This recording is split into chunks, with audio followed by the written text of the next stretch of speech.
प्यारे बच्चों, कैसे हो? इंग्लिश वाले सर की क्लास में आपका स्वागत है। बच्चों, आपकी डिमांड पर आपके एग्जाम को ध्यान में रखते हुए आज हम लाए हैं ग्रामर रिवीजन बिफोर एग्जाम, यानी ऐसा वीडियो, ऐसा सिंगल वीडियो जिसमें आपको सारे जरूरी टॉपिक्स एक साथ मिल जाएं। आप एग्जाम में जाने से पहले उनका क्विक रिवीजन कर जाएं।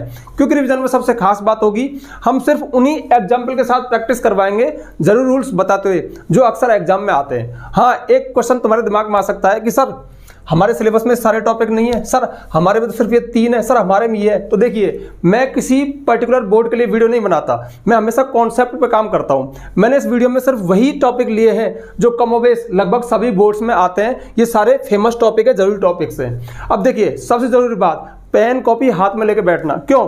जब मैं आपको एग्जाम्पल सॉल्व करवाऊंगा ना, बताऊंगा, तो कुछ जरूरी बातें बोलूंगा, उनको नोट कर लेना, कॉपी में भी और दिमाग में भी। अगर उनका ध्यान रखोगे तो 100% संभावना है कि कोई भी टॉपिक हो आपका एग्जाम में करेक्ट ही जाएगा। अब बात नहीं करनी है, देर नहीं करनी है, वीडियो को पॉज करो, पेन कॉपी उठाओ और हो जाते हैं शुरू, एक एक को फटाफट से, ठीक है? और चलिए अब एक एक टॉपिक का जल्दी से रिवीजन करते हैं। खास बात, मैंने एग्जाम्पल उसी तरह के लिए हैं जिस तरह के आपके एग्जाम में आते हैं। और हाँ, जिस बात पे मैं जोर दूं ना, समझ जाना ये बात एक्सपीरियंस से कही जा रही है। वो तो पता लग जाता है कि अब मास्टर चिल्ला रहा है, मतलब मास्टर जान झोंक रहा है, उस बात में दम है। क्योंकि इस वीडियो में हम डिटेल में कोई चीज नहीं करेंगे, हम सिर्फ एग्जाम को ध्यान में रखेंगे। तो मूल बिंदु बताऊंगा, उनको कॉपी में नोट कर लेना, अरे यहां नोट करना ताकि भूलो ना। तो सबसे पहला टॉपिक है नरेशन। नरेशन को हम डायरेक्ट इनडायरेक्ट स्पीच भी कहते हैं। हम कह सकते हैं कि ये एक ऐसा टॉपिक है जो हर क्लास में, हर बोर्ड में, हर कॉम्पिटिटिव एग्जाम में आता है, ठीक है?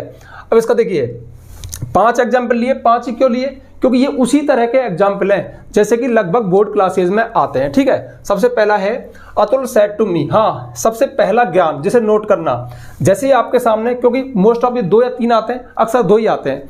अब देखिए, 2 का मतलब इनके टाइप बहुत सारे हैं, सिंपल है, इंट्रोगेटिव है, इंपरेटिव है, एक्सक्लेमेटरी, ऑप्टेटिव, लेट वाले। लेकिन मोस्ट ऑफ अफर्मेटिव सेंटेंस यानी सिंपल सेंटेंस, इंट्रोगेटिव सेंटेंस और इंपरेटिव सेंटेंस वाले आते हैं। तो उसी तरह के मैंने यहाँ पे लिए हैं। तो कोई भी आपके सामने आए तो आपके दिमाग में एक मैसेज देना कि यार किस तरह का सेंटेंस आया है, क्योंकि जिस तरह का सेंटेंस आया है ना, उसी तरह के रूल फॉलो करेगा।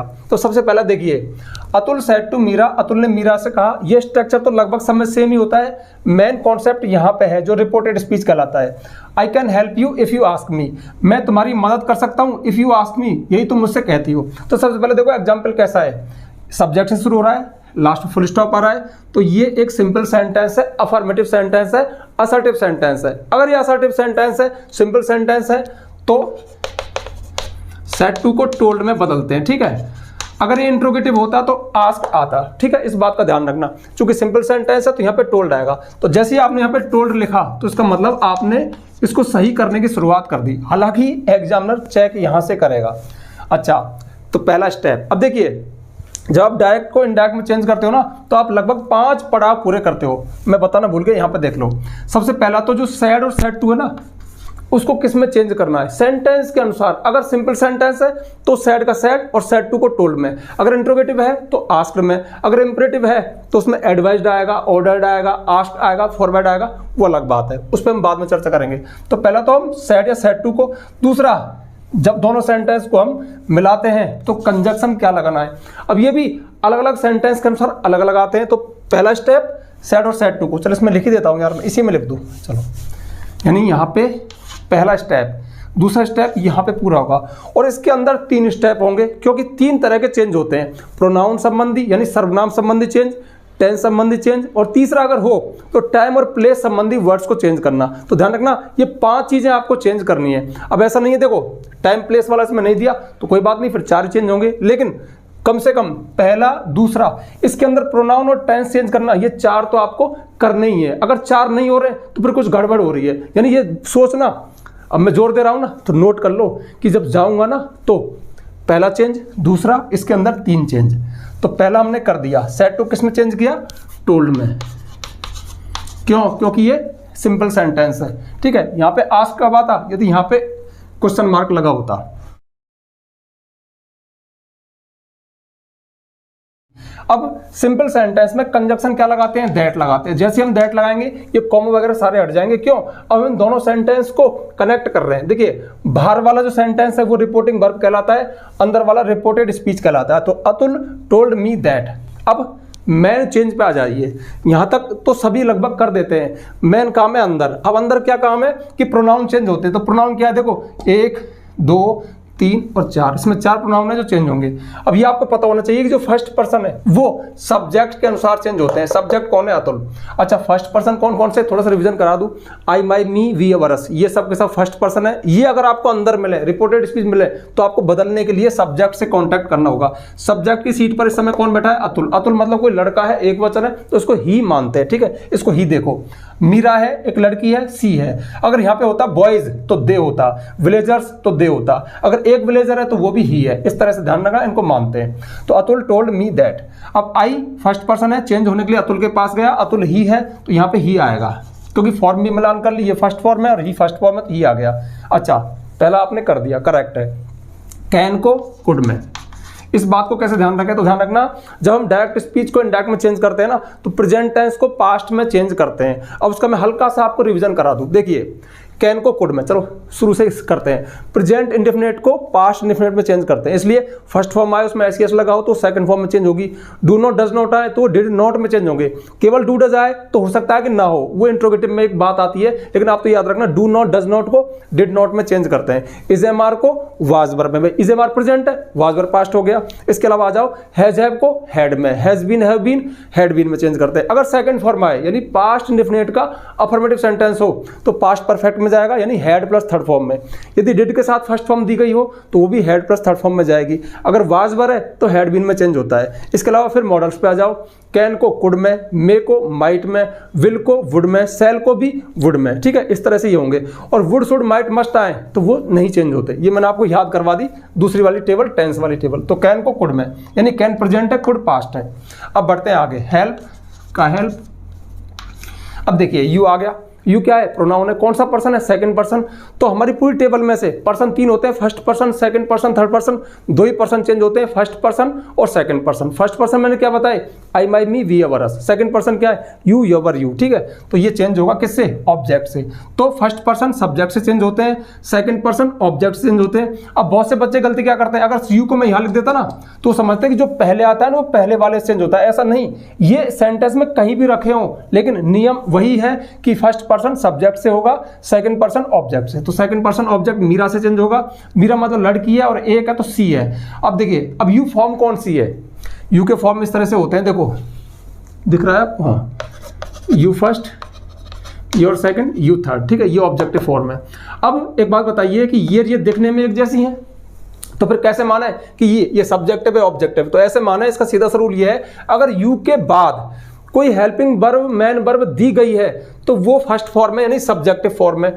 अगर यू के बाद कोई हेल्पिंग वर्ब, मैन वर्ब नहीं दी गई है तो वो ऑब्जेक्टिव फॉर्म है, ये वाला। तो यू के बाद क्या रहा, इफ, इसका मतलब ये ऑब्जेक्टिव फॉर्म है। मानी मेरी भाषा में मैं ऐसे पढ़ाता हूं, थर्ड फॉर्म है। तो इस मीरा यानी सी की ऑब्जेक्टिव फॉर्म क्या होगी, हर होगी। तो यहां पे हर आएगा।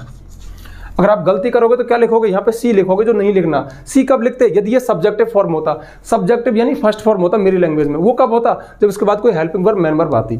अब देखिए, मैं यहाँ पे फुल स्टॉप लगा रहा हूँ, क्यों, अगर आप 8th लेवल के हैं, 10th लेवल के हैं, तो आपको लगभग ऐसा ही एग्जाम्पल आएगा, बस इतना छोटा सा। लेकिन अगर आप 12th लेवल के हैं, कॉलेज लेवल पे हैं, तो एग्जाम्पल थोड़ा बड़ा आ सकता है, मतलब उसमें कुछ जटिलता आ सकती है। और जटिलता थोड़ी सी आगे दे दी कि ये क्लॉज वाला सेंटेंस है, यानी एक सेंटेंस ये रहा, एक ये रहा, थोड़ा सा और बढ़ा दिया इसको। तो देखिए, Atul told me that he could help her. आगे बढ़िए, इफ। अब फिर से यू आ गया।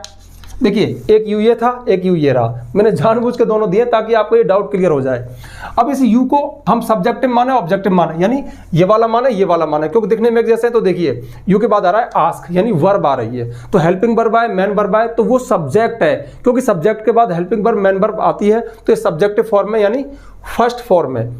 अब देखिए, यू बदलेगा, क्यों बदलेगा, क्योंकि ये सेकंड पर्सन है, ये मीरा से यानी ऑब्जेक्ट से ही बदलेगा, लेकिन ये सब्जेक्टिव फॉर्म में। तो मीरा यानी सी की सब्जेक्टिव फॉर्म क्या है, सी होती है, तो यहां पे आएगा सी, ठीक है। अब देखिए, सी के बाद फिर टेंस को चेंज करना है। She ask, present indefinite tense, subject के साथ मैन वर्ब की फर्स्ट फॉर्म आई तो प्रेजेंट इंडेफिनिट टेंस, इसको पास्ट इंडेफिनिट में चेंज करना है। फिर मेरी वाली टेबल देख लो, फर्स्ट फॉर्म को सेकंड फॉर्म में चेंज करते हैं, तो यहां पे इसको सेकंड में चेंज कर दो, आस्क्ड और मी।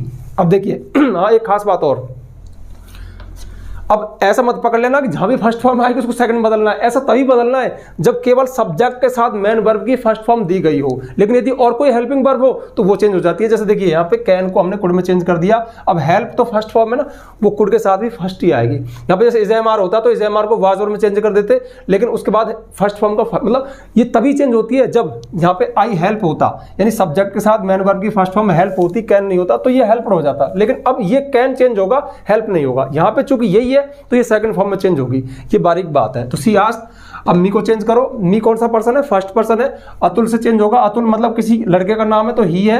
अच्छा ये कौन सी फॉर्म है, ऑब्जेक्टिव फॉर्म है, मेरी भाषा में थर्ड फॉर्म है, तो थर्ड फॉर्म क्या आएगी, हिम आएगी। इस तरह से मुझे लगता है कि मैं तो रिवीजन नहीं ले रहा, मैं तो पढ़ा रहा हूँ, आदत खराब है यार। ठीक है, फिर आप जल्दी करेंगे क्योंकि कई चीज़ें इसमें क्लियर हो गई, आगे टाइम नहीं लगेगा। देखिए the teacher said the earth moves around the sun. सबसे पहले देखो कि एग्जाम्पल कैसा है, सिंपल सेंटेंस है, इंट्रोगेटिव, सिंपल मतलब इंट्रोगेटिव और इंपरेटिव नहीं है।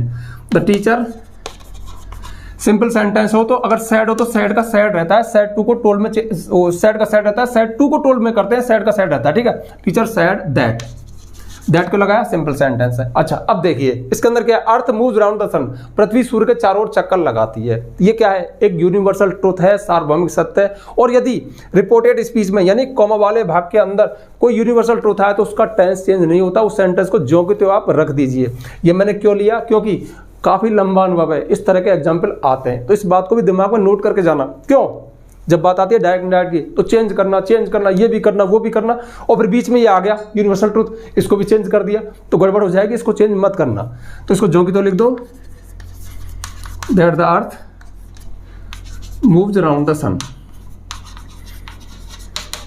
गलती होती तो क्या करते हैं, मूव्ड कर देते इसको। ठीक है, जो कि नहीं करना क्योंकि फिर इसमें चक्कर लगाती थी हो जाएगा, जबकि वो अब भी लगाती है। अगला देखिए, she said to me will you attend my birthday, उसने मुझसे कहा क्या तुम मेरा बर्थडे अटेंड करोगे। तो सबसे पहले मैंने क्या क्या कहा था, सेंटेंस कैसा है, इंट्रोगेटिव है, इंट्रोगेटिव मार्क आ रहा है। ठीक है, तो फिर उसके नियम चलेंगे। उसके नियम में पहला नियम क्या होगा, सेड हो चाहे सेड टू, उसको आस्क में चेंज करना है, तो आस्क मी। ठीक है, उसके बाद कंजक्शन पे आ जाइए, तो अब दैट नहीं लगेगा। तो उसमें क्या है, अगर सेंटेंस इंट्रोगेटिव है अंदर वाला तो दो तरह कंजक्शन काम में आएंगे। यदि सेंटेंस केवल हेल्पिंग वर्ब से शुरू हो रहा है तो इफ अथवा वेदर लगाएंगे, अगर WH वर्ड से है तो WH वर्ड ही कंजक्शन का काम करेगा। तो यहाँ पे चूंकि ये हेल्पिंग वर्ब है तो यहाँ पे इफ लगा दीजिए। ठीक है, इसके बाद मोस्ट ऑफ स्टूडेंट जो गलती करते पता क्या करते, बदलने के नियम आते हैं साहब, विल को वुड में चेंज कर दिया, यू सेकंड पर्सन है, मी से आई में चेंज कर दिया और चल रहे हैं। ये गलत हो गया आपका। क्यों हो गया, क्योंकि डायरेक्ट इनडायरेक्ट को बदलते समय एक महान रूल, इसको यहाँ लिख लेना, यहाँ लिख लेना, सेंटेंस कैसा भी हो सिंपल में चेंज होगा। यानी अगर ये इंट्रोगेटिव है ना तो नीचे वाला इंट्रोगेटिव नहीं होगा, नीचे वाला सिंपल बनेगा। और एक सिंपल सेंटेंस में सबसे पहले सब्जेक्ट आता है, फिर हेल्पिंग वर्ब आती है। तो ध्यान रखना, जब भी इंट्रोगेटिव सेंटेंस को आप सॉल्व करो ना तो ये फॉर्मूला काम में ले लेना, यानी पहले सब्जेक्ट इधर आएगा और विल इधर जाएगा। ठीक है, तो पहले सब्जेक्ट को इधर लाओ तभी ये सिंपल सेंटेंस बनेगा, वरना हेल्पिंग वर्ब पहले लगा रहे हो तो फिर क्वेश्चन है बी है, हमको सिंपल में चेंज करना है तो यू। अब यू कौन सा पर्सन है, सेकंड पर्सन है। सेकंड पर्सन किससे चेंज होते हैं, ऑब्जेक्ट से। ऑब्जेक्ट क्या है, मी है। अब देखिए वही बात है ना, यहाँ पे आई था। अब अधिकांश बच्चों के दिमाग में क्या रहता है कि सबसे पहले जो आता है ना प्रोनाउन, वो तो पहले वाले के अनुसार चेंज होता है, उसके बाद जो आता है वो बाद वाले के अनुसार। ऐसा नहीं है, यहाँ पर ये फर्स्ट पर्सन था तो इससे चेंज हुआ, अब यहाँ पर ये सेकंड पर्सन है तो सेकंड पर्सन इससे चेंज नहीं होगा, क्योंकि सेकंड पर्सन ऑब्जेक्ट से चेंज होते हैं। वो यहाँ पे लिखा हो, यहाँ पे लिखा हो, यहाँ पे लिखा हो, फर्स्ट पर्सन यहाँ पे लिखा हो, यहाँ पे लिखा हो, यहाँ पे लिखा हो, वो बदलने के लिए सब्जेक्ट के पास जाएगा। सेकंड पर्सन कहीं लिखा हो, बदलने के लिए ऑब्जेक्ट के पास जाएगा। तो यू मी से बदलेगा तो यहाँ पे क्या आएगा। अब यू कौन सी फॉर्म है, subjective form, objective form. Subjective objective form same है इसकी, यू। तो ये यू क्या है, सब्जेक्टिव फॉर्म है। क्यों, क्योंकि ये सेंटेंस का सब्जेक्ट है। वो तो क्या है, ये इंट्रोगेटिव सेंटेंस था इसलिए हेल्पिंग वर्ब पहले आ गई। अगर सिंपल बनाया तो विल बाद में ही आएगा, तो ये सब्जेक्टिव फॉर्म है यानी फर्स्ट फॉर्म है। अब मी की फर्स्ट फॉर्म क्या होती है, आई।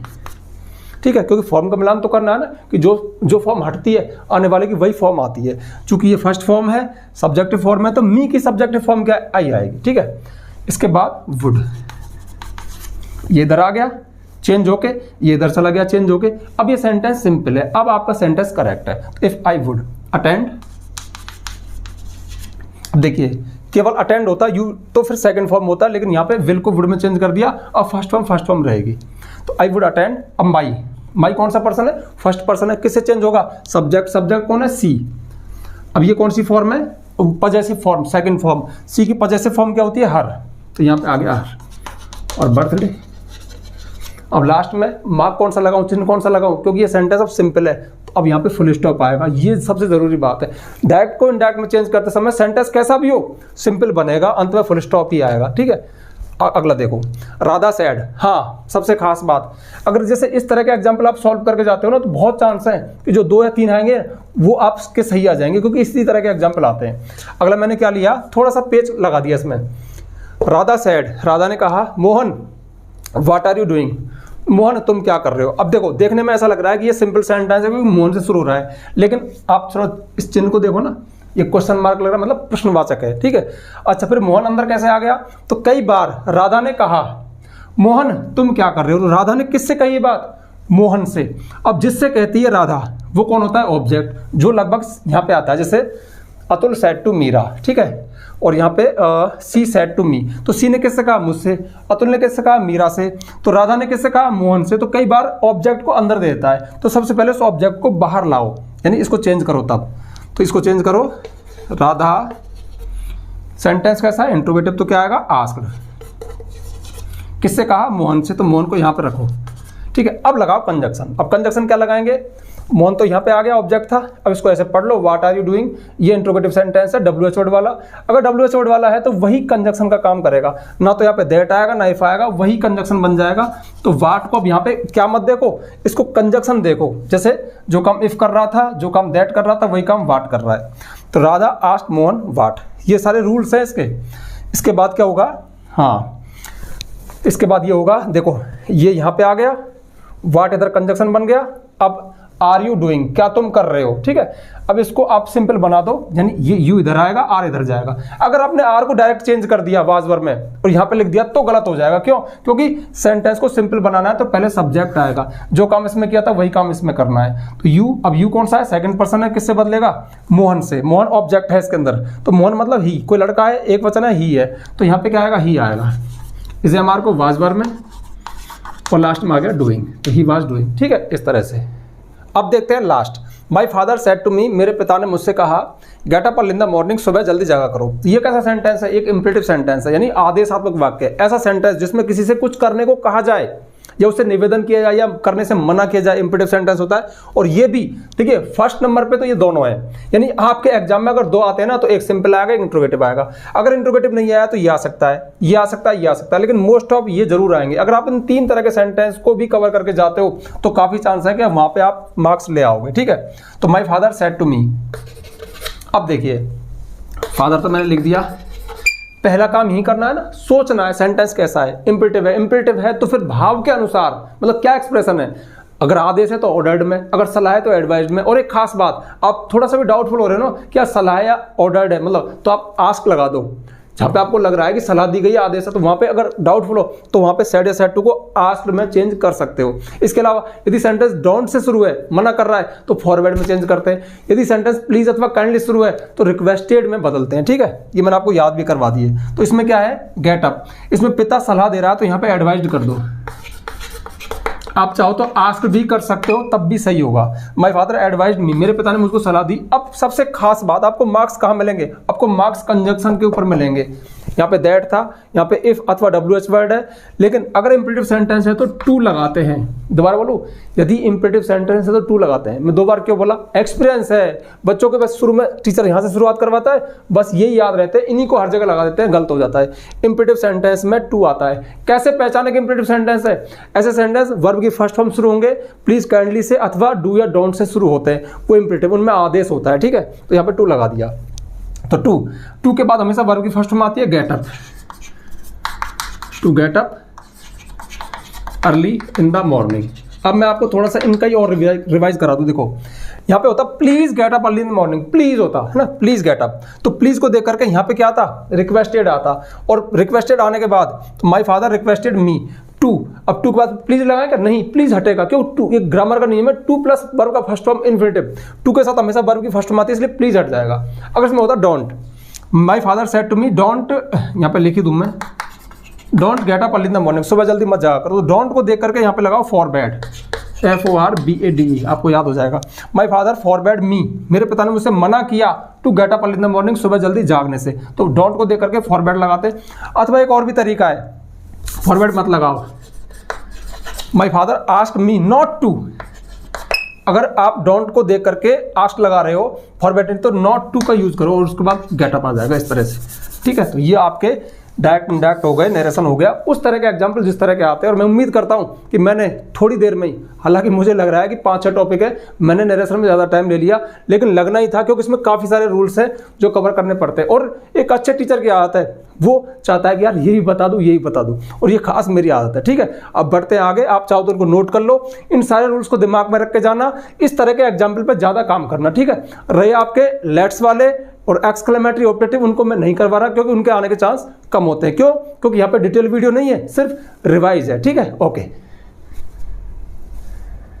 और चलिए अब पैसिव वॉइस का एक फास्ट रिवीजन करते हैं, जैसे नरेशन का किया था। हालांकि ये बात अलग है, नरेशन में थोड़ा ज़्यादा टाइम लग गया था, मैंने सोचा है कि इतना टाइम नहीं दूंगा, लेकिन वो टॉपिक ही ऐसा है, उसमें छोटे मोटे बहुत सारे रूल्स हैं और एक टीचर की आदत होती है यही बता दे यही बता दे। लेकिन पैसिव वॉइस में उतना तामझाम नहीं है, इसमें मुश्किल से 2-3 बातें हैं जिनको दिमाग में रखोगे तो आपका करेक्ट जाएगा, ठीक है। और मैंने उसी तरह के एग्जाम्पल लिए हैं जिस तरह के पेपर में आते हैं। हाँ, पैसिव वॉइस भी एक ऐसा टॉपिक है जो कमोबेश हर क्लास में आता है, हर कॉम्पिटिटिव एग्जाम में आता है, तो पैसिव वॉइस भी इंग्लिश ग्रामर का दमदार टॉपिक है। लेकिन आपके बोर्ड एग्जाम में जिस तरह के आते हैं ना, उसी तरह के एग्जाम्पल मैंने लिए।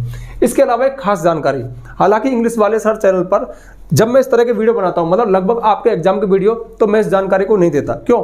आप परेशान कर देते हो। मतलब मैं एक नंबर दूंगा, उस नंबर पे आप लगातार फोन करते हो, मैसेज करते हो, सर मोस्ट बताओ ये बताओ। मैं उस तरह का टीचर नहीं हूं, मैं कॉन्सेप्ट पे काम करता हूं और मैं खास किसी पर्टिकुलर बोर्ड के लिए वीडियोज नहीं बनाता। मैं एक ग्रामर का स्पेशलिस्ट हूं, मतलब मेरा फोकस होता है ग्रामर पे। देखिए अभी तो आप ये एग्जाम दे लो, आप 10th में 12th में किसी भी क्लास में हो, लेकिन यदि आपको फ्यूचर में कभी इंग्लिश ग्रामर की आवश्यकता पड़े, आपको अच्छे से तसल्ली में सारी ग्रामर पढ़नी हो, यहाँ पर तो फास्ट चल रहा है, सारे रूल्स भी नहीं बताए जा रहे, तो प्ले स्टोर पे जाना, महेश गुरुजी एप्लीकेशन को डाउनलोड करना, उसके पेड कोर्स में आपको एक कंप्लीट इंग्लिश ग्रामर कोर्स मिलेगा जिसमें हमने सारी इंग्लिश ग्रामर को, सारे टॉपिक्स को सीक्वेंस सीरीज में सीरियल से कवर किया है विद PDF नोट्स। हाँ, मेहनत लगी है तो उस कोर्स की नाम मात्र की फीस है, आप चाहें तो एग्जाम के बाद उसको परचेज कर लेना। और यदि परचेज ना करना चाहो तो यूट्यूब पर आपका वेलकम है, इंग्लिश वाले सर चैनल है, इसके अलावा महेश गुरुजी चैनल है, उसमें बहुत सारे ग्रामर के वीडियोज आप देख सकते हो। लेकिन सीक्वेंस में चाहिए, डिटेल में चाहिए, PDF नोट सहित, तो प्ले स्टोर से महेश गुरुजी एप्लीकेशन के पेड कोर्स में आपको कंप्लीट इंग्लिश ग्रामर कोर्स मिल जाएगा, ठीक है। अब बढ़ते हैं पैसिव वॉइस पे। देखिए पैसिव वॉइस जैसे ही आपके सामने आए तो आपके दिमाग में 2-3 चीजें हो। पहला स्टेप क्या होगा? ऑब्जेक्ट से शुरू होती है, ऑब्जेक्ट कहाँ मिलेगा? वर्ब के बाद। ये पक्का पता नहीं है क्योंकि वर्ब के बाद तो एन है, क्या एन ऑब्जेक्ट है? नहीं, एन एप्पल ये पूरा है। अच्छा, एन ए स्वीट एप्पल ऐसा होता तो फिर और वर्ड बन गए, ए स्वीट एंड राउंड एप्पल, एक मीठा और गोल सेब, तो बहुत 4-5 वर्ड हो गए। तो पता कैसे लगाएं? बहुत सिंपल विधि है, वर्ब से पूछो क्या और किसे, जो उत्तर आए ऑब्जेक्ट होता है। तो आई ईट, मैं खाता हूं क्या? एन एप्पल, एक सेब, तो एन एप्पल से शुरू होगी, यानी पैसिव वॉइस हमेशा ऑब्जेक्ट से शुरू होती है। तो पहला काम तो ये है। उसके बाद सबसे मेन काम, टफ काम, जहां से आपकी गलत होती है, मोस्ट, ऐसे लिख दिया मैंने। यहाँ पे फोकस करना है हेल्पिंग वर्ब पे, यानी किस टेंस के अनुसार पैसिव वॉइस में क्या हेल्पिंग वर्ब आती है। आई ईट, मैं खाता हूं, प्रेजेंट इंडेफिनिट टेंस है तो इसकी पैसिव वॉइस में इज एम आर में से कोई आएगा। सेब एक ही है तो इज लगा दो। अगर यहाँ पे एट होता तो वाजवर आता, ठीक है। ING वाले में क्या आएगा? मैंने सारे एग्जाम्पल ले लिया, आगे बता दूंगा। तो एप्पल इज। अब देखिए पैसिव वॉइस में तीसरी सबसे बड़ी बात क्या है? पैसिव वॉइस में हमेशा वर्ब की थर्ड फॉर्म आती है। तो ईट की क्या है? ईट, एट, ईटन, ठीक है। उसके बाद में यदि आवश्यक हो तो, आवश्यक क्या? यदि ये सिंगुलर है, ही, सी, इट या कोई नाम है तो सब्जेक्ट ऑब्जेक्ट बनता है बाई लग के। लेकिन जो हमारे प्रोनाउन है ना, वो यहाँ पर ऑब्जेक्टिव फॉर्म में जाते हैं। तो आई की ऑब्जेक्टिव फॉर्म क्या है? मी, ठीक है। आई की मी होगी। अगर ही होता तो क्या होता? हिम, सी होता तो हर होता, और अगर कोई नाम है तो नाम का नाम चला जाता है बाई लग के। तो an apple is eaten by me. अब बचा क्या? डेली, इसको लिख दो, जो कि तो देखिए मैं रोजाना एक सेब खाता हूं, ये एक्टिव वॉइस का लहजा है। An apple is eaten by me daily, और एक सेब मेरे द्वारा रोजाना खाया जाता है, ये पैसिव वॉइस का लहजा है, ठीक है। अच्छा, पैसिव वॉइस कहाँ तक मतलब सही होती है? यहाँ तक देखो, 3 चीजें अगर आपकी करेक्ट है ना, ऑब्जेक्ट को सही लिया है, टेंस के अनुसार, सबसे मेन चीज तो ये है, अगर आपने सही हेल्पिंग वर्ब रख दी, और थर्ड फॉर्म तो आपको याद रह जाएगी, थर्ड फॉर्म लगती है। तो आपका पैसिव वॉइस 90% तक सही है। अगर ये बाई वाला चक्कर, मतलब बाई करके आप ना लगाएं, भूल जाएं, तो भी आपके मार्क्स नहीं कटेंगे। मेन चीज ये 3 चीजें होती हैं, ये आपकी करेक्ट होनी चाहिए। ठीक है, अब बढ़ते हैं आगे। नेक्स्ट देखिए, the police arrested the robbers yesterday. Police ने कल लुटेरों को गिरफ्तार किया था। तो सबसे पहले क्या चाहिए? ऑब्जेक्ट। ऑब्जेक्ट काम मिलेगा वर्ब के बाद। वर्ब से क्या पूछें? क्या। तो पुलिस ने गिरफ्तार किया क्या, कोई उत्तर नहीं आया। किसे? द रॉबर्स, लुटेरों को। मैंने क्या बताया कि क्या से पूछो तो भी ऑब्जेक्ट, क्या से नहीं आया तो किसे से पूछो, ऑब्जेक्ट। तो किसे गिरफ्तार किया, किसको किया? रॉबर्स को किया। तो रॉबर्स कौन हो गया? ऑब्जेक्ट हो गया। इसको यहां पे लिख दो, द रॉबर्स। अब मैं थोड़ा फास्ट स्पीड कर दूं यार, ठीक है। अब देखिए, सबसे मेन काम ये है, ये आपका सही होना चाहिए। क्यों? एक्सपीरियंस बता रहा हूं, ज्यादातर यही गलत होता है, बच्चे इसी में मात खा जाते हैं, क्योंकि सबको पता है कि ऑब्जेक्ट शुरू होती है, ढूंढ लेते हैं। थर्ड फॉर्म का सबको पता है कि आती है, बाई वाला चक्कर भी सबको पता है कि आती है, लेकिन इसको भूल जाते हैं कि ये क्या है, कि हर टेंस की अलग अलग है। ठीक है, प्रेजेंट इंडेफिनिट टेंस है, इज एम आर है। पास्ट इंडेफिनिट टेंस है, वाज वर है। पास्ट क्यों है? पुलिस के बाद अरेस्टेड आ रहा है, सेकंड फॉर्म आ रही है तो वाज वर आएगा। तो रॉबर्स ज्यादा है तो वर आएगा, एक होता तो वाज आता। उसके बाद में थर्ड फॉर्म लगानी है। थर्ड फॉर्म की सीधी सी बात है, जिसमें ईडी लग रहा है ना, उसकी थर्ड भी वही होती है। जैसे सेकंड में ईडी है तो इसकी थर्ड भी ईडी वाली होगी। जैसे play, played, played, arrested, arrested, arrested, receive, received, received. तो रॉबर्स वर। अब यहां पे अरेस्टेड लिख दो। अब देखिए, बाई पुलिस मत लगाओ। क्यों? पुलिस ही गिरफ्तार करती है। ऐसा व्यक्ति जो जिस काम को करता है वही कोई काम करे तो उसको बाई लगा के नहीं लिखते, क्योंकि सबको पता है कि अगर रॉबर्स को गिरफ्तार किया गया ना तो पुलिस ने किया है, तो यहाँ पे बाई नहीं आएगा। लेकिन अब एक यक्ष प्रश्न आपके लिए, सारी बात खत्म। ये मेन पॉइंट है कि यार हमारे टीचर ने तो लगाया था, सर क्यों मना कर रहे हैं? वैसे नियम से तो नहीं आएगा, लेकिन अगर आपने लिख दिया ना बाई पुलिस, तो इसकी वजह से सेंटेंस गलत नहीं होता। वैसे नियम ये कहता है कि इसको नहीं लिखा जाता। जैसे टीचर है, मैं आपको पढ़ा रहा हूँ तो बाई टीचर मत लिखना, लेकिन टीचर सब्जी खरीद रहा है, ये पुलिस वाले इसको गिरफ्तार ना करके बाजार में सब्जी खरीद रहे होते या अपनी कटिंग करवा रहे होते तो हम बताते कि कटिंग करवाई जा रही है पुलिस वालों के द्वारा। ठीक है, लेकिन अब ये गिरफ्तार कर रहे हैं, मैं आपको पढ़ा रहा हूं और डॉक्टर ऑपरेशन कर रहा है, दवाई दे रहा है, तो वहां पे बाई लग के नहीं लिखते। जो व्यक्ति इस काम को करता है तो उसको पैसे में बाई लगा के नहीं लिखते हैं, ये रूल है। लेकिन आपने लिख दिया तो इसकी वजह से गलत नहीं हुआ, क्योंकि मेन पैसिव वॉइस आपकी यहां तक, रॉबर्स वर अरेस्टेड, लुटेरों को गिरफ्तार किया गया था, करेक्ट है। तो इसमें इसको मत लिखो यस्टरडे। अभी बाई वाला चक्कर हल्का से बताऊं, जब आपका सब्जेक्ट आई हो, आई, ही, सी या कोई एक नाम हो तो लिखते हैं, लेकिन भीड़ भड़का हो, जैसे we, they, people, police, audience, इस तरह के हों, या फिर जैसे all the people, everyone, everybody, no one, nobody हो, तो उनको पैसिव वॉइस में बाई लगा के नहीं लिखा जाता। यानी एक है ना कोई करने वाला तो दिखाते हैं बाई लगा के फलां सिंह ने काम किया, लेकिन भीड़ भड़का है तो सबको छोड़ दो, किसी को मत लिखो, ये नियम काम करता है।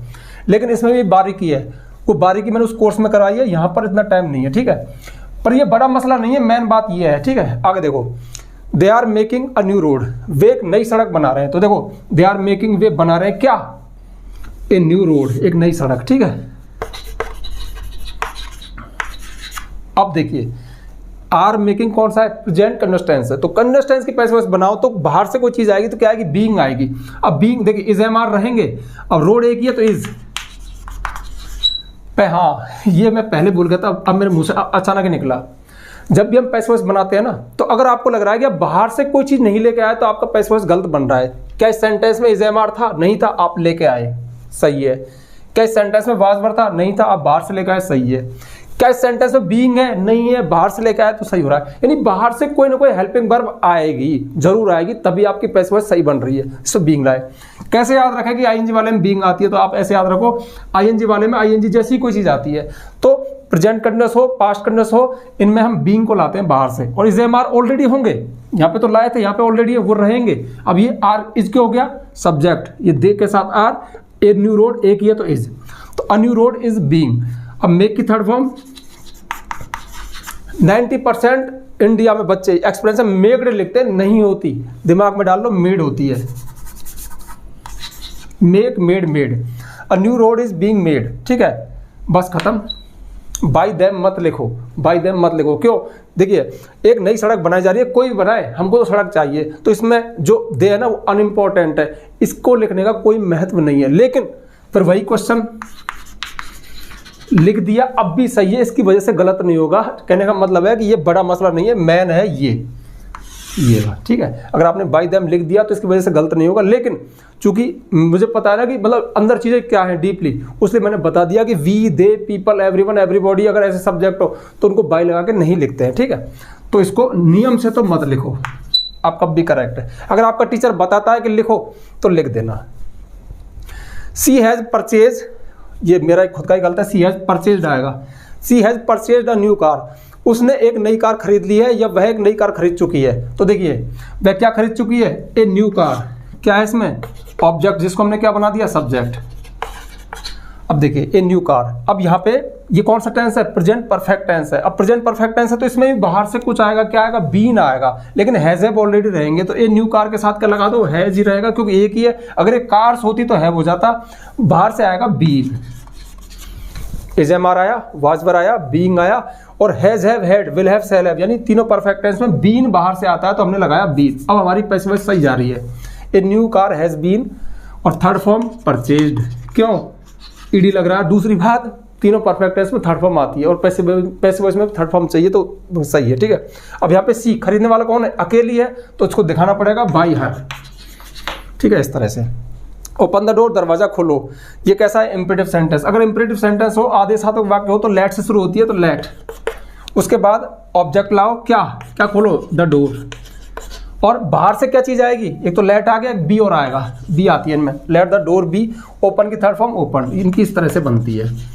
तो मैंने आपको लगभग उसी तरह के एग्जाम्पल दिए जिस तरह के आते हैं most of, present indefinite, past indefinite, conditions और परफेक्ट टेंस, मोस्ट ऑफ इनमें से आते हैं। ये मेरा एक्सपीरियंस है, ठीक है। और डिटेल में चाहिए तो भैया ये वन शॉट वीडियो है, ऐसा मत गाली मत देना, अरे सर आपने तो बताया इनमें। अरे भाई मैं सिर्फ एवरेज से बता रहा हूँ, एक्सपीरियंस से बता रहा हूँ कि लगभग इस तरह की चीज़ें आती है और आपको एक रिवाइज हो जाए चीज़ें, जैसे is am are, was were, being, third form, object, subject, पता लगा ना बाई, तो दिमाग में आ गई, हो गया रिविजन। और हम रिविजन आपका करवा रहे हैं, ठीक है। अब बढ़ते हैं आगे, आप चाहो तो नोट कर लो।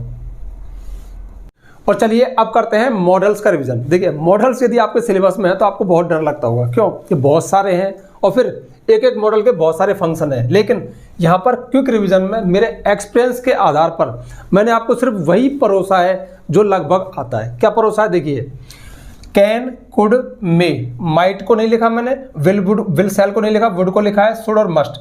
तो देखिए कैन, पेपर के लिए मॉडल बहुत सारे हैं, लेकिन can, could, may, would, should, must ज़्यादा संभावना है, 90% संभावना है कि लगभग क्वेश्चन इनमें से ही आता है। अब कैन के कई सारे फंक्शन हैं, मैंने सिर्फ वही फंक्शन लिए हैं, इनके वही यूज लिए हैं जो मोस्ट ऑफ पेपर में आते हैं, मतलब प्रत्येक के फेमस ले लिए। अगर आप मॉडल में ये चीज़ भी पढ़ के चले जाते हो ना तो आपको मॉडल्स में नंबर मिल जाएंगे, ठीक है। जैसे देखिए कैन, पहला है ही रन फास्ट, वह तेज दौड़ सकता है, तो प्रेजेंट एबिलिटी, यदि वर्तमान की एबिलिटी दिखे सेंटेंस में, वर्तमान की क्षमता को बताया जाए, अब वो क्षमता शारीरिक हो, मानसिक हो, तो कैन आता है, तो ही कैन रन फास्ट, वह तेज दौड़ सकता है। अब कैन का यूज परमिशन के लिए भी होता है, अगर इनफॉर्मल हो तो और भी एक आध यूज है, लेकिन एग्जाम के लिए फेमस क्या है कि ये प्रेजेंट की क्षमता को दिखाता है। इसका एग्जाम्पल ऐसा दिखता है कि कोई व्यक्ति कोई काम प्रेजेंट में कर सकता है, तो प्रेजेंट की एबिलिटी के लिए क्या है, कैन है। अगला, हाँ आप इस चीज़ को नोट कर लेना कि मैंने क्या बोला, कैन से हम प्रेजेंट एबिलिटी दिखाते हैं। कुड का एक ही फेमस यूज है कि ये पास्ट की एबिलिटी को दिखाता है, जैसे आई सिंग अ फ्यू ईयर्स एगो, मैं कुछ साल पहले सिंग गा सकता था, तो कुड सिंग, ठीक है। जो काम प्रेजेंट में कैन करता है क्षमता को, वही काम कुड पास्ट में दिखाता है पास्ट की क्षमता को, ठीक है। अगला देखिए हरी अप, जल्दी करो, तो कैन का हो गया, कुड का हो गया। हरी अप, जल्दी करो, वी गेट लेट, हम लेट हो सकते हैं, पॉसिबिलिटी, मे पॉसिबिलिटी को दिखाता है। मे के 3 यूज हैं फेमस, ठीक है। पहला है कि ये पॉसिबिलिटी यानी संभावना को दिखाना, तो हम जल्दी करो, हम लेट हो सकते हैं। There are clouds in the sky, आकाश में बादल है, इट मे रेन, वर्षा हो सकती है, संभावना है। तो जब भी आपको लगे सेंटेंस में पॉसिबिलिटी है तो हम मे का यूज करते हैं, तो मे का एक तो हो गया ये। और मे का नेक्स्ट यूज है परमिशन, अनुमति। जब फॉर्मल परमिशन की बात की जाए, ऐसी अनुमति जो फॉर्मल हो यानी दी जाती है और ली जाती है, तो हम मे का यूज करते हैं। तो मे आई कम इन सर, श्रीमान क्या मैं अंदर आ सकता हूँ, यस हाँ, यू मे कम इन, हाँ तुम अंदर आ सकते हो। तो परमिशन लेने के लिए, देने के लिए हम मे का यूज करते हैं। तो मे के मैंने आपको 2 यूज बताया जो फेमस है, पॉसिबिलिटी संभावना के लिए, परमिशन अनुमति लेने के लिए, देने के लिए। अगला भी मे का ही है, यू लिव लॉन्ग, तुम्हारी लंबी उम्र हो, लंबी आयु हो। तो हम जब किसी को विश करें, ब्लेस करें, शुभकामना दें, तो हम मे का यूज करते हैं, यानी मे से सेंटेंस शुरू होता है। ये ऑप्टेटिव सेंटेंस कहलाते हैं। इनको बहुत आसानी से पहचाना जा सकता है। ऐसे सेंटेंस के अंत में एक्सक्लेमेटरी मार्क आता है, तो जैसे ही आप एग्जाम में एक्सक्लेमेटरी मार्क देखें तो आप उसमें मे फिल कर सकते हो, मे यू लिव लॉन्ग। तो मे के सबसे ज्यादा 3 है, ठीक है, मे कवर हो गया। कैन का एक ही है, कुड का एक है, मे के 3 है। अब आ जाए वुड। वुड का एग्जाम्पल मैं भूल गया था, लास्ट में लिखा है मैंने, देखिए, you open the window please, कृपया क्या आप खिड़की खोलोगे। तो जब भी आपको लगे पोलाइट रिक्वेस्ट है, किसी से हम विनम्र निवेदन करें, तो हम उसमें वुड लगाते हैं। इसको कैसे पहचाने, इसका जो ब्लैंक होगा ना, खाली स्थान, वो शुरू में आएगा, उसके जस्ट बाद यू मिलेगा आपको और अंत में क्वेश्चन मार्क मिलेगा। तो would you open the window please, कृपया क्या आप खिड़की खोलोगे। Would you pass me the salt, क्या आप मुझे नमक को पास करोगे, साल्ट को पास करोगे। तो यहाँ पे एक रिक्वेस्ट हो गई, ठीक है। Would you mind my opening the window, क्या आपको मेरा खिड़की खोलना बुरा लगेगा। कहने का मतलब जब भी हम किसी से रिक्वेस्ट करें तो शुरू में खाली स्थान आएगा, उसके बाद यू आएगा और अंत में क्वेश्चन मार्क आएगा, उसमें पोलाइट रिक्वेस्ट होती है, निवेदन होता है। ये हो गया वुड का। वुड के और भी है पर फेमस यही है। अगला देखिए, वुड हो गया। शुड का अर्थ भी चाहिए, मस्ट का अर्थ भी चाहिए, लेकिन शुड एडवाइस करने काम आता है। जैसे you get up early in the morning, तुम्हें सुबह जल्दी जागना चाहिए। साफ दिख रहा है कि हम किसी को एडवाइस सलाह दे रहे हैं, तो इसमें शुड आएगा, ठीक है। You should get up early in the morning, we should plant tree, हमें पेड़ लगाने चाहिए। We should never tell a lie, हमें कभी झूठ नहीं बोलना चाहिए। तो ऐसे सेंटेंस जिनमें कोई सलाह दी जाए, ठीक है, उनमें एडवाइस आता है। और ये हो गया शुड का। मस्ट का सबसे फेमस एक ही है कि ये कंपल्सन, अनिवार्यता, किसी काम की बाध्यता को दिखाता है। जैसे students come to school in uniform, students को स्कूल यूनिफॉर्म में स्कूल आना चाहिए। तो ये कंपल्सन है, एक अनिवार्य रूल है, तो इसमें हम मस्ट का यूज करेंगे, ठीक है, इस तरह से। तो ये सबसे फेमस यूज वाले मैंने आपको मॉडल बता दिए। अगर आप इनको भी दिमाग में रख के जाते हो तो बहुत चांस है कि आपका करेक्ट हो जाएगा। कहने का मतलब है, अब ऐसा भी नहीं है कि सिर्फ यही है, और भी है, बट मैंने एग्जाम की दृष्टि से आपको बताया कि ये फेमस यूज है, ठीक है। तो आप इनको नोट कर सकते हो, लिख सकते हो कि ये वाले आते हैं। अब बढ़ते हैं आगे और चलिए अब करते हैं सिंथेसिस का रिवीजन। देखिए, सिंथेसिस यानी संयोजन। ये topic most of 12th class की इंग्लिश ग्रामर में पूछा जाता है। अगर मैं सिंथेसिस की बात करूं तो इंग्लिश ग्रामर का बहुत गहरा टॉपिक, बहुत गहराई है, बहुत नॉलेज है। अगर इसको विधिवत रूप से पढ़ाया जाए ना तो इसमें कम से कम 7 दिन की क्लास लगती है, 1-1 घंटे की। लेकिन आपको यार क्विक रिविजन देना है, हाँ, मुझे अपने आप को कंट्रोल भी करके रखना पड़ेगा, क्योंकि मेरा इंग्लिश ग्रामर में इंटरेस्ट है। मतलब मैं आपको बताऊं कि चीजें कैसे बनती हैं, उनके पीछे क्या बेस होता है, लेकिन यहाँ पर मन को कंट्रोल करके आपके एग्जाम के लिए बताने की कोशिश करूंगा। तो सिंथेसिस में क्या होता है, सिंथेसिस में क्वेश्चन आता है कि आपको 2 सेंटेंस दिए जाते हैं। देखो, फुल स्टॉप लग रहा है, फुल स्टॉप लग रहा है, मतलब 2-2 सेंटेंस है। उनको या तो सिंपल सेंटेंस में चेंज करवाएगा, या कंपाउंड में, या कॉम्प्लेक्स में। अब हल्का सा बता दूं कि सिंपल सेंटेंस क्या होगा, यानी इन 2 सेंटेंस को मिला करके यही तुम एक सिंपल सेंटेंस में चेंज करोगे तो वो कैसा होगा। उसमें सिर्फ एक सब्जेक्ट, एक फाइनाइट वर्ब पाई जाएगी। फाइनाइट नहीं समझ में आ रहा, एक सब्जेक्ट, एक वर्ब होगी, एक फ्रेज होगा, ठीक है। मतलब मोस्ट ऑफ एक सब्जेक्ट, मोस्ट ऑफ क्या, पक्का एक सब्जेक्ट, एक वर्ब ही होगी। यहाँ पे देखो, एक सब्जेक्ट, एक वर्ब, एक सब्जेक्ट, एक वर्ब। लेकिन जो सिंपल सेंटेंस बनेगा उसमें सिर्फ एक सब्जेक्ट, एक ही वर्ब पाई जाएगी। जो कंपाउंड सेंटेंस होगा ना, उसमें कम से कम 2 मेन क्लॉजेज, 2 इंडिपेंडेंट क्लॉजेज पाए जाएंगे। लेकिन एक कंपाउंड सेंटेंस को हम जल्दी से कैसे आइडेंटिफाई कर सकते हैं, या तुम जल्दी से कैसे पता लगा सकते हो कि तुमने जो बनाया वो कंपाउंड है या नहीं है, जब मैं इस पे आऊंगा तो बता दूंगा। मेन डेफिनेशन ये है, कम से कम 2 मेन क्लॉजेज, 2 इंडिपेंडेंट क्लॉजेज पाए जाते हो। और कॉम्प्लेक्स सेंटेंस एक ऐसा सेंटेंस होता है जिसमें एक मेन क्लॉज होगा यानी इंडिपेंडेंट क्लॉज होगा, और एक सबऑर्डिनेट क्लॉज होगा यानी डिपेंडेंट क्लॉज होगा। अब कैसे पता लगाएं कि वो कॉम्प्लेक्स है नहीं, अभी मैं आपको बता दूंगा। सबसे पहले सिंपल सेंटेंस की बात करें तो देखिए, सिंपल सेंटेंस में आपको एक ही मूल मंत्र दे रहा हूं, मतलब 12th क्लास में जिस तरह का आता है ना उसके आधार पर दे रहा हूं। हालांकि लंबी रामायण है, कई तरह से बनाया जा सकता है, लेकिन आपके लिए काम की बात यह हो सकती है कि उन दोनों सेंटेंस में से किसी एक सेंटेंस को, मोस्ट ऑफ पहले वाले सेंटेंस को एक आइडिया में, एक फ्रेज में चेंज कर दो। जैसे कि आई सा अ लॉयन, मैंने एक शेर देखा, इसको आप ऐसे कह सकते हो, सीइंग अ लॉयन, एक शेर को देखते हुए। यानी ये जो सेंटेंस है ना वो एक फ्रेज में कन्वर्ट हो गया। और फ्रेज एक ऐसी चीज होती है जिसमें सब्जेक्ट वर्ब कॉम्बिनेशन नहीं पाया जाता। सेंटेंस वो होता है, मेन क्लॉज वो होता है जिसमें सब्जेक्ट वर्ब हो। यहां पर सीइंग अ लॉयन, एक शेर को देखते हुए, सिर्फ एक फ्रेज है, और ये प्रेजेंट पार्टिसिपल फ्रेज है, पार्टिसिपल फ्रेज है। तो seeing a lion, I climbed a tree, मैं एक पेड़ पर चढ़ गया। ठीक है, अब देखिए अब सिंथेसिस का मेन रूल क्या है कि दोनों सेंटेंस का सेंस एक अकेले सेंटेंस में आ जाए, यानी इन दोनों सेंटेंस में जो बात कही गई है वो अकेले में आ गई।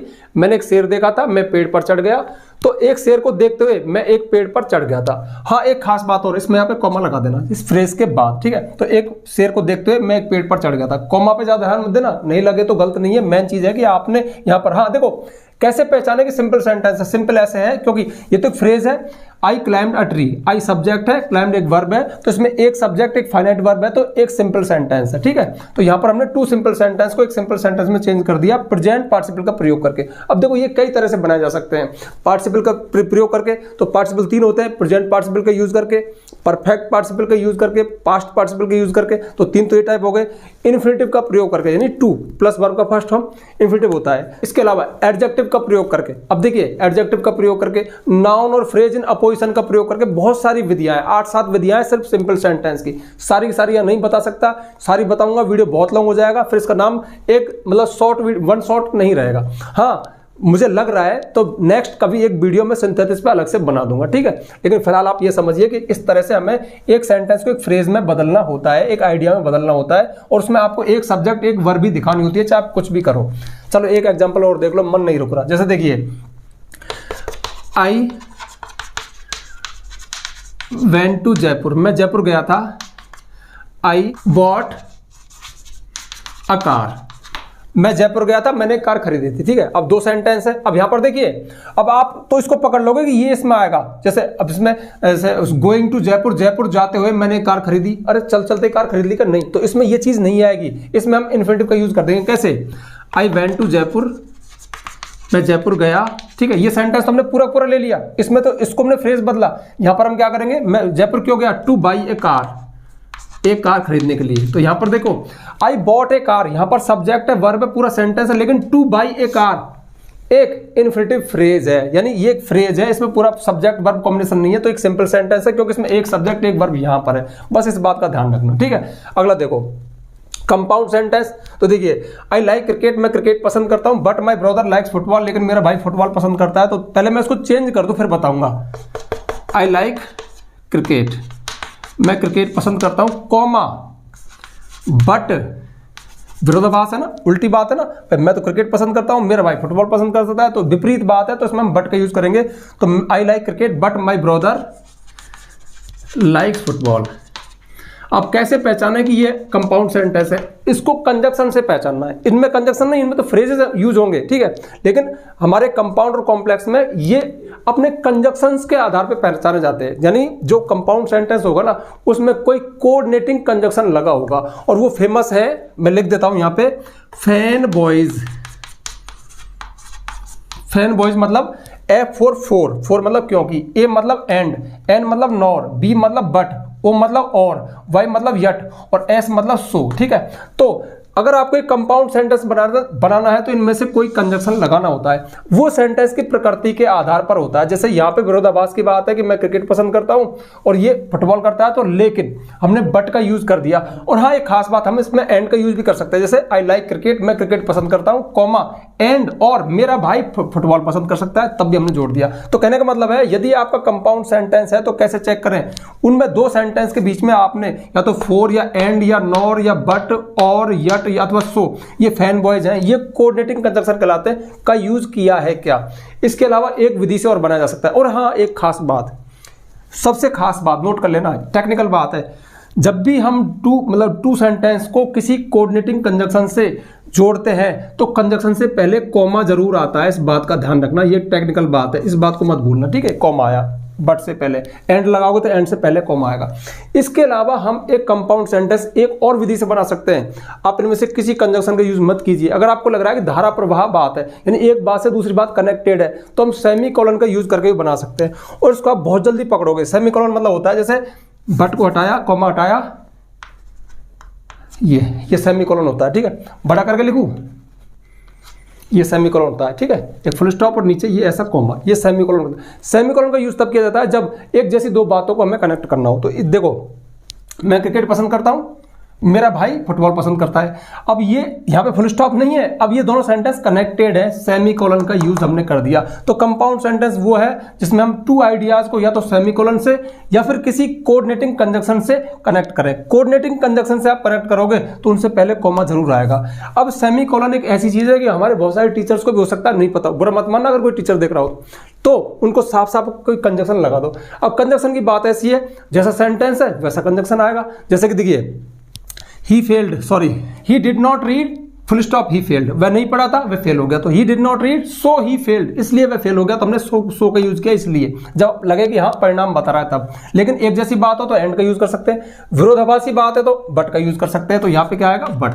लेकिन ध्यान रखना, जब भी आप फैन बॉयज यानी कंजंक्शंस का यूज करें तो उससे पहले कॉमा जरूर लगाएं, तभी वो करेक्ट माना जाएगा। टेक्निकल बात है, बहुत सारे टीचर्स भी हो सकता है कि इस बात को ना बताते हो, लेकिन ये मैं आपको पक्का बता रहा हूं। ठीक है, तो फैन बॉयज मतलब, और ये कंजंक्शन और कॉमा मतलब एक कंपाउंड सेंटेंस आपने बना दिया। कंपाउंड सेंटेंस वो होगा जिसमें एक सब्जेक्ट एक वर्ब, एक सब्जेक्ट एक वर्ब, दोनों कंप्लीट सेंस देंगे, दोनों इंडिपेंडेंट क्लॉज होंगे। अब नेक्स्ट देखिए तीसरा कॉम्प्लेक्स सेंटेंस में। ठीक है, एक सेंटेंस ये रहा, एक सेंटेंस ये रहा, इनको कॉम्प्लेक्स सेंटेंस में चेंज करना है। ध्यान रखना, ये तो बिल्कुल सिंपल सेंटेंस में तो एक सब्जेक्ट एक वर्ब होगा, एक फ्रेज होगा, लेकिन ये दोनों लगभग सेम होते हैं। अंतर क्या होता है, यहां पर फैन बॉयज यानी कोऑर्डिनेटिंग कंजंक्शन का यूज होगा, और जो नीचे वाला है कॉम्प्लेक्स सेंटेंस, इसमें से आप एक सेंटेंस से पहले किसी सबऑर्डिनेटिंग कंजंक्शन का यूज करोगे। सबऑर्डिनेटिंग कंजंक्शन, उनकी पूरी लिस्ट मैं हल्का सा बता देता हूं, या नेट पे देख लेना, कहीं देख लेना।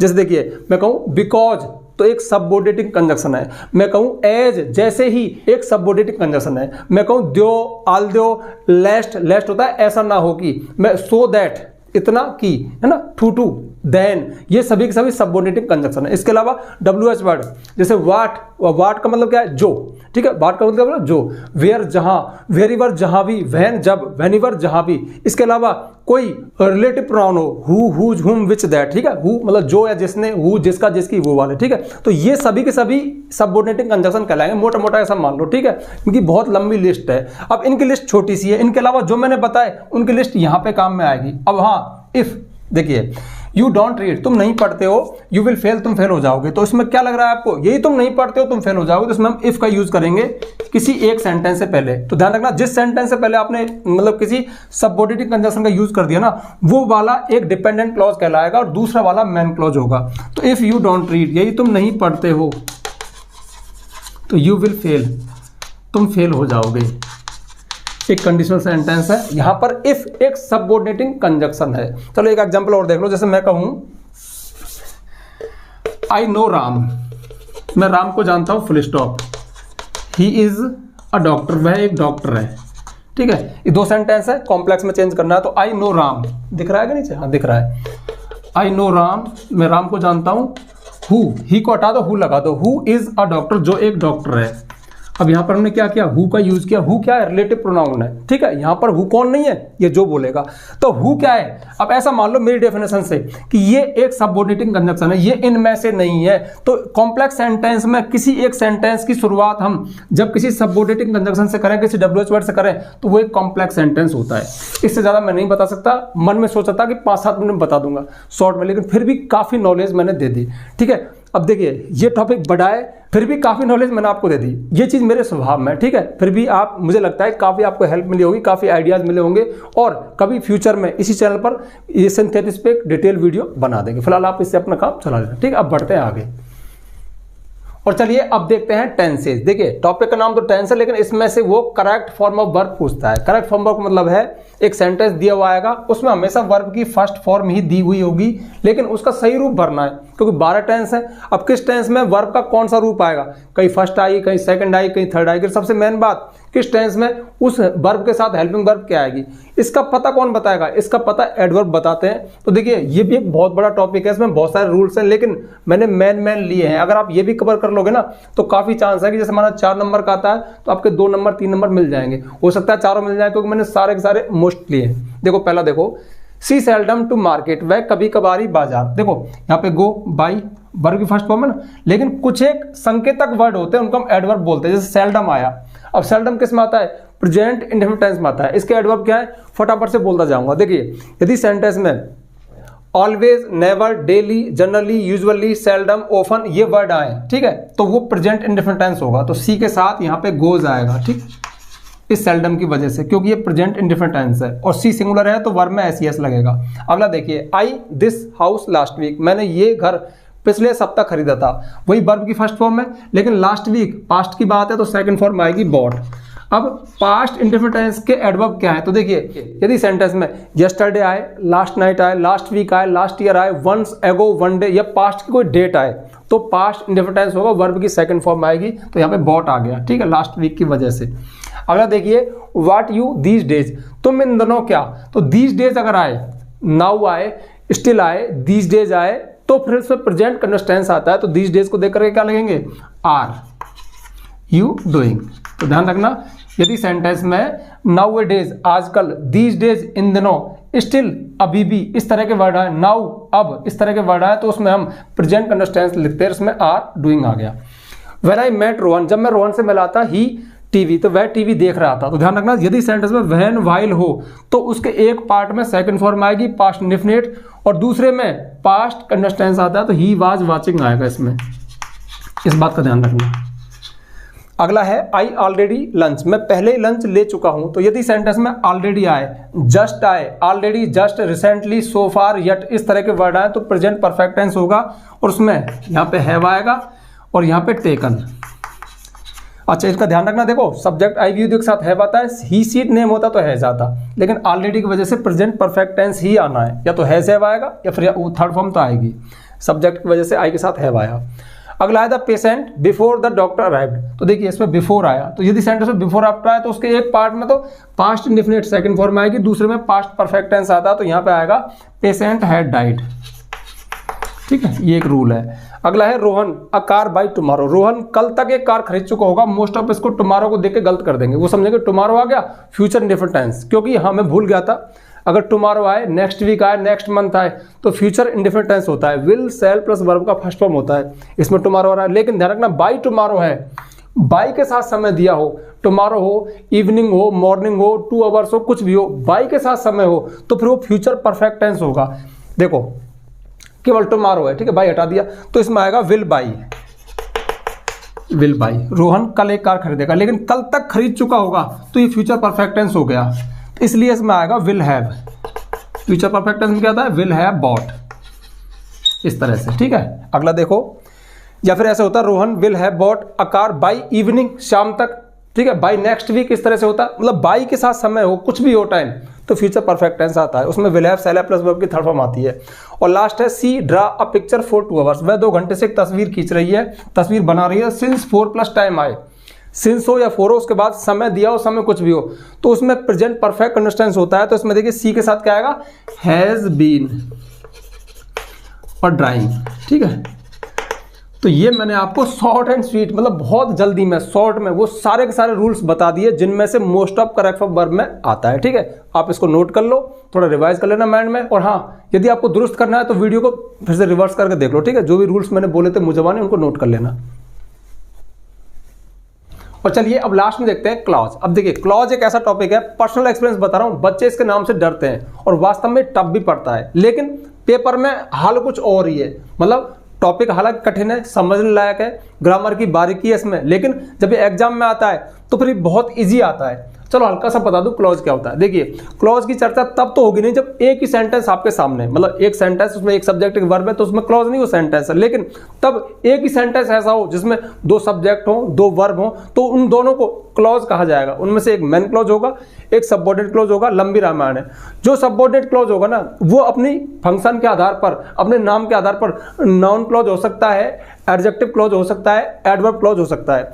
नाउन क्लॉज वो होगा जो एक सेंटेंस में नाउन का काम करे, एडजेक्टिव क्लॉज वो होगा जो एडजेक्टिव का काम करे, एडवर्ब क्लॉज वो होगा जो एडवर्ब का काम करे। अब देखो हो गया ना कठिन, बस अब जो टीचर क्लास में पढ़ाता है तो ऐसी लैंग्वेज से पढ़ाता है तो बच्चे समझते हैं यार पता नहीं कैसे समझ में आएगा, तब ये टफ हो जाता है, लेकिन एग्जाम में सरल आता है। तो जहां तक मेरा एक्सपीरियंस है कि ये लगभग या तो ऐसे आता है या ऐसे आता है। अब जब एग्जाम में आता है तो बिना किसी नॉलेज के, जो अभी मैंने लैंग्वेज बोली उसके बिना भी इसको कर सकते हैं। यहाँ पे देखिए बहुत ईजी है, देखो 3 एग्जाम्पल मैंने ऐसे लिए, 2 ऐसे लिए। अब ऐसे भी आ सकता है, ऐसे भी आ सकता है, जैसे वेट हियर, यहाँ रुको, यहाँ ठहरो, आई रिटर्न, मैं लौटता हूँ। तो देखो 3 यहाँ पे ये सबऑर्डिनेट कंजंक्शन है जो हमको ऑप्शन में दिए, इनमें से कोई एक आएगा। तीनों को रख के देख लो, सही अपना आप बता देगा ये सही है। तो मेरा इंतजार करो, जब मैं लौटता हूँ, अंटिल जब तक मैं नहीं लौटता हूँ, हु जो, अब हु का तो कोई मतलब नहीं, हो तो व्यक्तियों के लिए आता है, तो यहाँ पे अंटिल आ जाएगा। पढ़ के देखो, मेरा यहाँ इंतजार करो, wait here until I return, जब तक मैं नहीं लौटता हूँ। अंटिल का होता है जब तक नहीं, अगर इसमें टिल होता तो टिल भी सही माना जाता है, जब तक मैं लौटता हूँ। नेक्स्ट है ही इज मिस्टर शर्मा, वह मिस्टर शर्मा है। सन इज अ डॉक्टर, बेटा एक डॉक्टर है। तो देखिए तीनों को रख कर देख लो, ही इज मिस्टर शर्मा, हुम सन जिसे बेटा, हुम होता है जिसे जिसको, जिसको बेटा नहीं बैठ रहा, हुज सन जिसका बेटा, तो हुज रिलेशन दिखाता है, तो यहाँ पे हुज आ गया, ठीक है। या फिर हुम, हुम में हु, देखो हु सन जो बेटा, हु का अर्थ होता है जो या जिसने, हु का अर्थ होता है जो या जिसने, हुम जिसे या जिसको, और हु जिसका जिसकी, तीनों व्यक्तियों के लिए आते हैं। और जिसके लिए आते हैं ना, जैसे देखो मिस्टर शर्मा की बात है तो मिस्टर शर्मा के जस्ट बाद ये आते हैं, इस बात का ध्यान रखना। और ज्यादा मैं नहीं बता सकता क्योंकि बहुत बड़ा टॉपिक है। टेल मी मुझे बताओ, यू वांट टू ईट जो तुम खाना चाहते हो, सॉरी मैं बोल गया, टेल मी मुझे बताओ, विच, अब विच आता है जानवर वस्तुओं के लिए, ठीक है। अब देखो अगर विच लगाओ तो विच से पहले यहाँ पे जानवर वस्तु होना चाहिए था, जैसे हुज मिस्टर शर्मा के लिए आया उस तरह से। वाट जो, इफ यदि, इफ का मतलब नहीं तो वाट, खाना पीना देखना सुनना इनके लिए वाट लगाते हैं। तो टेल मी मुझे बताओ what you want to eat जो तुम खाना चाहते हो। और ध्यान रखना ये जो WH वर्ड है ना, ये विच कौन सा नहीं बोलेगा, वाट क्या नहीं बोलेगा, वाट जो या जिसने बोलेगा, ठीक है। इस तरह से हु क्या बोलेगा, जो, ऐसे हुज जिसका। अब ये WH वर्ड भी है इसलिए आपको टॉपिक कठिन हो जाता है। यहां पर ये रिलेटिव प्रोनाउन है, कंजक्शन है, ठीक है। अब आगे देखो, या फिर ऐसे आएंगे तो आप क्या करना, अगर ऐसे आए तो तीनों को बारी बारी से भर के देख लेना, और जो नाम मैंने इनके बोले हुम जिससे जिसको, बस इनको रट लेना, क्योंकि आपको नाम से अर्थ से ही तो पता लगाना ना, जो जिसका अर्थ सही बैठा वही करेक्ट है। Rohan is my friend, Rohan मेरा मित्र है। ही लिव्स इन अमेरिका, वह अमेरिका में रहता है। एक मैन क्लॉज, एक सेंटेंस और हु का यूज करते हुए इनको रीराइट पुनः लिखिए। तो देखिए रोहन, अब देखो अब हु है ना, व्यक्ति के लिए आएगा तो रोहन के जस्ट बाद हु लगा दो। रोहन हु, रोहन जो, who is my friend, sorry Rohan who lives in America, तो पहले रोहन उसके बाद हु लगाओ, उसके बाद ये ही है ना, इसको रिप्लेस कर दिया हु से, लिव्स इन अमेरिका। रोहन जो अमेरिका में रहता है, कॉमा लगा के इज माई फ्रेंड मेरा मित्र है, इस तरह से ये बनेगा। इनका एक ही रूल है कि जो भी हु जुम जो भी लगेगा ना, उसके स्थान पे कोई हटेगा, कोई रिप्लेस होगा। तो इस देखो ही से रिप्लेस हुआ हु।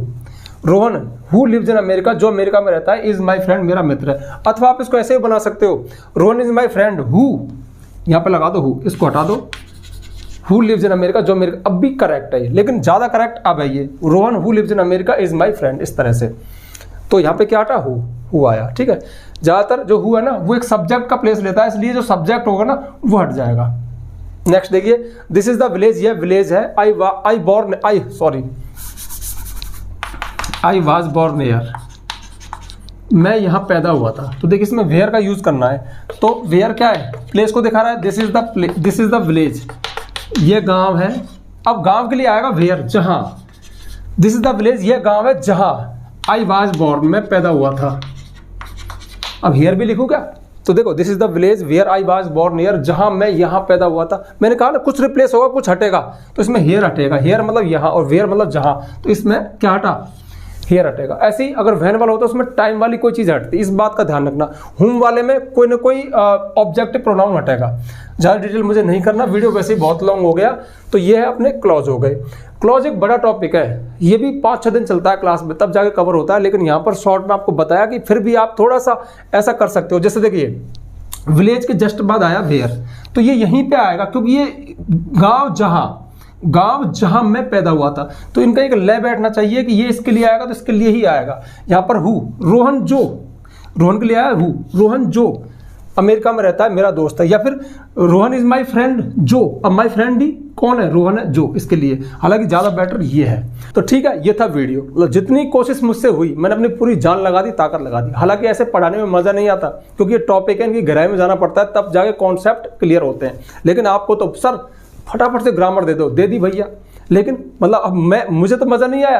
अब पता नहीं आपको कितना आया, कितना अच्छा लगा, कितना फ़ायदा मिलेगा, ये आप जानो, आपका काम जाने। मैंने मेरी ड्यूटी अच्छे से निभा दी।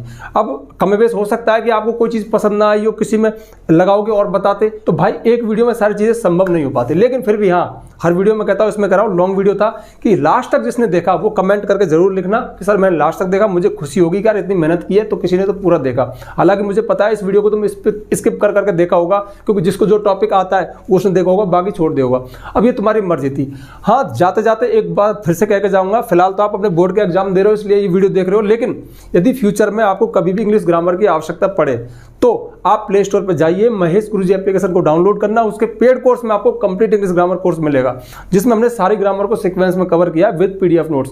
अब मेहनत लगी है तो उस कोर्स की नाम मात्र की फीस है। आप चाहो तो, मैं फोर्स नहीं करता, परचेज कर सकते हो। परचेज नहीं करना तो यूट्यूब पे आपका वेलकम है। तो अब जल्दी से वीडियो को लाइक कर दो, ज्यादा ज्यादा शेयर करना। देख रहे हो ना, बहुत दम लगा दी, बहुत सारी नॉलेज भर के पटक दी। और यदि आप चैनल पे नए आए हो तो चैनल को सब्सक्राइब करना, बेल आइकन प्रेस करना, ताकि आपको आने वाली वीडियोस का नोटिफिकेशन मिल जाए।